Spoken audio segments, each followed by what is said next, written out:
আসসালামু আলাইকুম রহমতুল্লাহি ওবরকাতুহু। সম্মানিত দর্শক, ২০২৬ সালের ডিসেম্বর মাসে শেখ হাসিনা বাংলাদেশে ফিরবেন এরকম খবর এখন চারিদিকে মৌ মৌ করছে। আপনারা তো বুঝেন মৌ মৌ শব্দের অর্থটি কি? যখন কোনো একটি আকর্ষণীয় গন্ধ, কোনো একটি আকর্ষণীয় বর্ণ বা কোনো একটি যাকে বলা হয় উৎসবের আমেজ অথবা ভীতিকর কোনো একটি বিষয় চারিদিকের সবকিছু প্রকৃতি এবং পরিবেশকে রীতিমতো উত্তেজিত রাখে, তখন বাংলা ভাষায় সেটিকে বলা হয় মৌ মৌ করছে। এটার ইতিবাচক দিকও আছে, নেতিবাচক দিক আছে। খুশিতে মৌ মৌ করছেন, থরথর করে কাঁপছেন ভয়ে, আতঙ্কে, এরকম।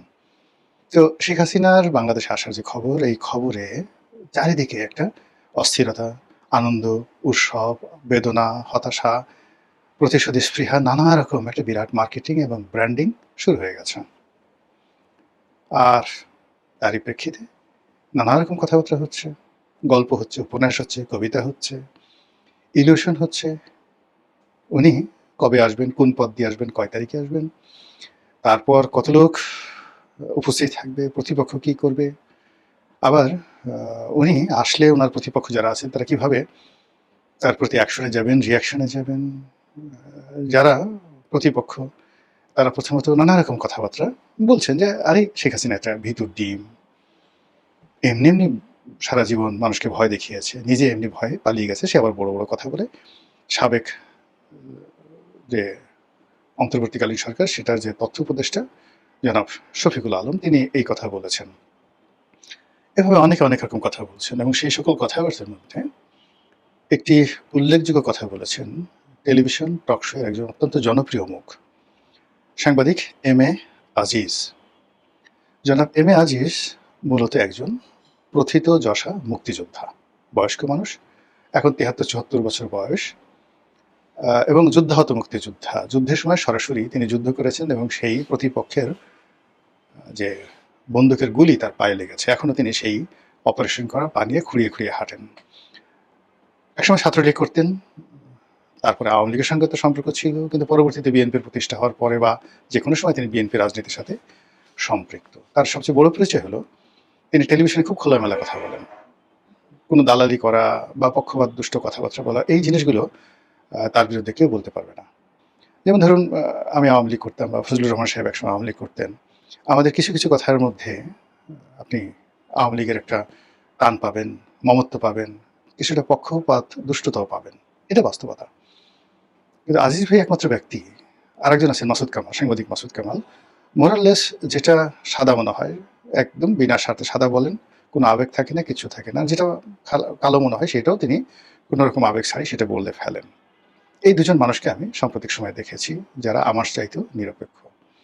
তো সেই দিক থেকে সাংবাদিক আজিজ তিনি যে কথাটি বলছেন, যে একটা ব্যাপার আমার মাথায় ঢোকে না, এই যে শেখ হাসিনা যে বাংলাদেশে আসতে চাচ্ছেন বা তিনি যাওয়ার পর থেকে যত রকম কথাবার্তা বলছেন, এসবই আমরা অডিও, মানে তার কণ্ঠস্বর শুনতে পাচ্ছি, এবং এখনকার যে প্রযুক্তি সেই প্রযুক্তিতে শতভাগ, একদম 100% কারো যাকে বলা হয় কণ্ঠস্বরকে একেবারে রোবোটিক যে তার যে স্বর সেটাকে বাদ দিয়ে হুবহু স্বরে উপস্থাপন করা সম্ভব। ১৯-২০ হবে না, ৯৯% হবে না, একদম 100% কণ্ঠস্বর একেবারে এআই এর মাধ্যমে তৈরি করে বলা সম্ভব। এগুলো এক।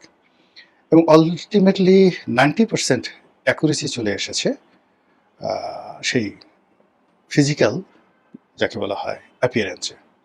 অর্থাৎ আমার যে কোনো একটা ভিডিওটিকে তারা কনভার্ট করে আমার পুরো অ্যাটিটিউড দিয়ে তারা ৩ ঘন্টার একটি সিনেমা তৈরি করে দিতে পারবে এআই।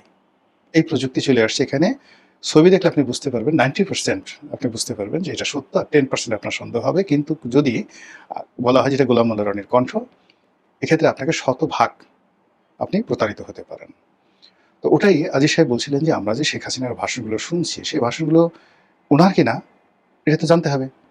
এমনও তো হতে পারে তিনি অসুস্থ, তিনি মরে গেছেন, তাকে মেরে ফেলা হয়েছে, তিনি আর নেই। এখন তাকে অস্ত্র হিসেবে ব্যবহার করে এই কাজগুলো করা হয়েছে। এরকম একটা কথা আমি শুনলাম একটা টেলিভিশন টক শোতে তিনি বলেছেন।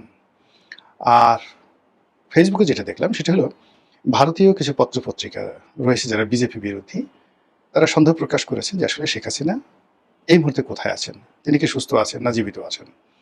আর এই দুটো খবর নিয়ে সম্ভবত একটা ফটো কাট করেছে বা একটা ছোট ভিডিও বানিয়েছেন আমাদের মোস্তফা ফিরোজ সাহেব, আরেকজন সাংবাদিক, এবং এই মুহূর্তে অত্যন্ত জনপ্রিয় ইউটিউবার। আর এই মোস্তফা ফিরোজ সাহেবের যে বক্তব্য সেটা শোনার পর আওয়ামী লীগের যারা লোকজন রয়েছেন তারা একেবারে মানে গালাগালি করে ঠরে টেরিবল, মানে ধরো মোস্তফা ফিরোজকে, খেয়ে ফেলো মোস্তফা ফিরোজকে, গলা টিপে ফেলো মোস্তফা ফিরোজকে, কে, ইত্যাদি ইত্যাদি নানা রকম। অথচ মোস্তফা ফিরোজ বাংলা ভিশনে যখন চাকরি করতেন তখন তার চাকরিটা গিয়েছিল এই কারণে যে তার সঙ্গে আওয়ামী লীগের লোকজনের সম্পর্ক ভালো। সে আওয়ামী লীগের বিভিন্ন যারা বক্তা আছেন, লোকজন আছেন, তাদেরকে টকশোতে ডাকেন, বিকজ তিনি হেড অফ দ্য নিউজ ছিলেন, তার কথা মতো সবকিছু চলতো। কিন্তু বাস্তবে কোনো একটা রাজনৈতিক দলের সুবিধাভোগী বা কারোর সাথে এরকম সম্পর্ক আমি অন্তত মোস্তফা ফিরোজ সাহেবকে এটা দেখিনি। তার সঙ্গে আমার খুব ওইরকম যাকে বলা হয় দীর্ঘদিনের ঘনিষ্ঠতা না, কিন্তু সম্পর্ক অনেক দীর্ঘদিনের। তার যে ক্যারিয়ারটা যেখানে শুরু হয়েছিল একেবারে শুরুতে আজকের কাগজে। তো আমি আজকের কাগজের একটা বিভাগের চিফ ছিলাম, সম্পাদকীয় একটা পৃষ্ঠার এডিটর ছিলাম। আর ওনারা সবাই এই মোস্তফা ফিরোজ, নঈম নিজাম, ওনারা সবাই রিপোর্টিং ডিভিশনে কাজ করতেন। খুবই জাদরেল স্টাফ রিপোর্টার ছিলেন।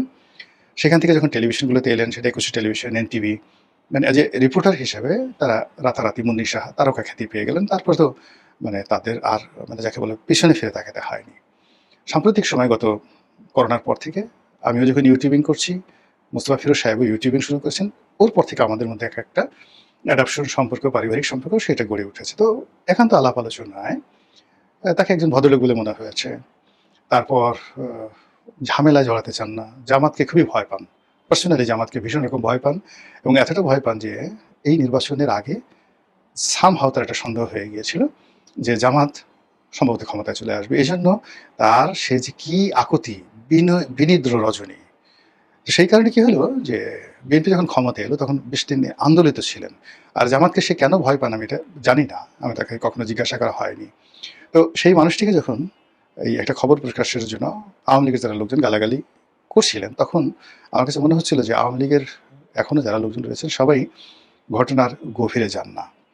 তারা এখনো বুঝতে চাচ্ছেন না যে সত্যিকার অর্থে মানুষজন কি মনে করছে বা মানুষজনের মনে কি ধরনের চিন্তা চেতনা থাকতে পারে। আজকের যুগের ছেলেমেয়েরা, বিশেষ করে যাদের বয়স 20 বছরের নিচে, মানে তারা প্রযুক্তিতে এত বেশি অ্যাডভান্স, মানে অবাক করা ঘটনা যে টেকনোলজি, প্রযুক্তি সব কিছু তারা একেবারে বাংলাদেশে এমন অনেক প্রযুক্তি বিশারদ রয়েছে যারা এখানে বসে শেখ হাসিনার টেলিগ্রাম অ্যাকাউন্ট, শেখ হাসিনার ফেসবুক অ্যাকাউন্ট, তার স্কাইপ অ্যাকাউন্ট, এমনকি তার টেলিফোন বাংলাদেশে বসে হ্যাক করে নিতে পারবে এবং তার সমস্ত কথাবার্তার রেকর্ড দেখাতে পারবে। এরকম লোক বাংলাদেশে আছে এবং এই ম্যান পাওয়ারগুলো শেখ হাসিনার জামানাতে তৈরি হয়েছিল। তো কাজী তার যে এ যাবৎকালে 100% মানে অডিও অ্যাপিয়ারেন্স, তিনি অডিওতে কথা বলছেন কিন্তু ভিডিওতে তিনি কোনো কথা বলছেন না। এটা নিয়ে কেন জনগণের মধ্যে সন্দেহ হবে না বলেন তো? যে কোনো মানুষের মধ্যেই সন্দেহ হবে। এর কারণ তিনি এখনো পর্যন্ত কোনো ফিজিক্যাল অ্যাপিয়ারেন্সে আসেননি। কেন আসেননি, কি কারণে আসেননি বা আসছেন না, তিনি, তার লোকজন বা ভারত সরকারের পক্ষ থেকে এই ধরনের কোনো কথাবার্তা বলা হচ্ছে না। আর যে সকল নেতৃবৃন্দ রয়েছেন তার সঙ্গে যোগাযোগ হয়, কথাবার্তা হয় বলে আমরা শুনি। কিন্তু সে সকল নেতৃবৃন্দ যারা আছেন তারা হ্যাঁ ঠিক আছে নেত্রীর সঙ্গে কথা হয়েছে ইত্যাদি ইত্যাদি ইত্যাদি ইত্যাদি। তো এটাও এখন এমন একটা প্রযুক্তির বিষয় হয়ে গেছে যে বিশ্বাসযোগ্যতা অর্জন করার জন্য ধরুন আমার একটা টেলিফোন, শুধুমাত্র একটা দুটো তিনটে টেলিফোন আছে এখানে রইল, এবং যে কোনো লোক টেলিফোন করলো, ওই টেলিফোনে তার সঙ্গে আমার যে এআই প্রযুক্তি, সেই প্রযুক্তি তার সঙ্গে প্রতিটি কথার যে উত্তর এবং একেবারে সঙ্গে সঙ্গে উত্তর দেওয়ার মতো অবস্থা রয়েছে, SMS থেকে শুরু করে সব জায়গাতে। আপনি চিন্তা করুন, প্রযুক্তি এমন একটা জায়গাতে চলে আসছে, এরা এখন নিজেরা বন্ধুত্ব করে ফেলেছে। অল রোবট, চীনের রোবট, ইসরায়েলের রোবট আর ভারতের রোবট, ধরুন তারা বন্ধুত্ব করে ফেলেছে। এই 3 রোবট মিলে তারা চিন্তা করছে যে কি করে চীনের সেন্ট্রাল রিজার্ভ থেকে টাকা চুরি করা যায়। প্রযুক্তি এখন এরকম ভয়ঙ্কর একটা জায়গাতে চলে আসছে। তো কাজে সেই প্রযুক্তির যুগে শেখ হাসিনার যে ফিজিক্যাল অ্যাপিয়ারেন্স, সেই ফিজিক্যাল অ্যাপিয়ারেন্স আমরা যেহেতু গত 2 বছরে দেখিনি, কাজেই এটা নিয়ে গুজব হতে পারে, অতি স্বাভাবিক গুজব হতে পারে, এবং সেই কারণে আমাদের সংবাদপত্র জগতের যারা কর্তা ব্যক্তি তারা এই কথা বলতে পারেন যে আসলে তিনি সুস্থ আছেন কিনা, জীবিত আছেন কিনা, বা আসলে তিনি আসবেন কিনা, এটা তো পরের ব্যাপার। এই বিষয়গুলো নিয়ে আলাপ আলোচনা হতে পারে। তো ঘটনা যাই হোক না কেন, মূল ব্যাপারটা হলো যে তিনি যদি কৌশলগত কারণে নিজেকে না দেখান, তারও অনেক যুক্তি যেভাবে আছে। আবার ধরুন তার একেবারে তাকে নিজের সন্দেহ করা আছে, তার কোনো অস্তিত্বই নেই, তিনি অসুস্থ বা তিনি নেই বা তিনি দুনিয়া থেকে ইন্তেকাল করেছেন, ইন্না লিল্লাহি ওয়া ইন্না ইলাইহি রাজিউন। এবং সেক্ষেত্রে যে সকল কথাবার্তা হচ্ছে সেটা এক ধরনের বিজনেস হতে পারে, ভারতের একটা পলিসি হতে পারে, আওয়ামী লীগের টিকে থাকার একটা পলিসি হতে পারে, ইত্যাদি ইত্যাদি নানা রকম কারণ হতে পারে। কিন্তু রাজনীতির মতো একটা ট্রান্সপারেন্ট বিষয়ে এই বিষয়গুলো সরাসরি না বললে অনেক সমস্যা তৈরি হয়ে যায়। তাছাড়া মানবজাতির ইতিহাসে এখন নয়, সে আদিকাল থেকেই জনপ্রিয় প্রভাবশালী যারা ব্যক্তিবর্গ রয়েছেন তারা হয়তো অনেক সময় মারা গেছেন, কেউ যুদ্ধক্ষেত্রে বা কোনো পরিবেশ পরিস্থিতিতে। এরপরে ক্ষেত্র বিশেষে 2 বছর, 3 বছর, 4 বছর, 5 বছর পর্যন্ত সেই তথ্য গোপন রাখা হয়েছে। প্রাসাদের মধ্যে ছিলেন, কবর হয়ে গেছে, কিন্তু বাইরের লোক জানতে পারেনি। এর মধ্যে নতুন ধরুন রানী গর্ভবতী, বাচ্চা হয়েছে, প্রসব হয়েছে, 5 বছর তার বয়স হয়েছে। এরপর হঠাৎ করে একদিন ঘোষণা দিয়ে তারপর সেই নবজাতককে বা শিশুকে সিংহাসনে বসানো হয়েছে। এরকম অসংখ্য ঘটনা ঘটেছে।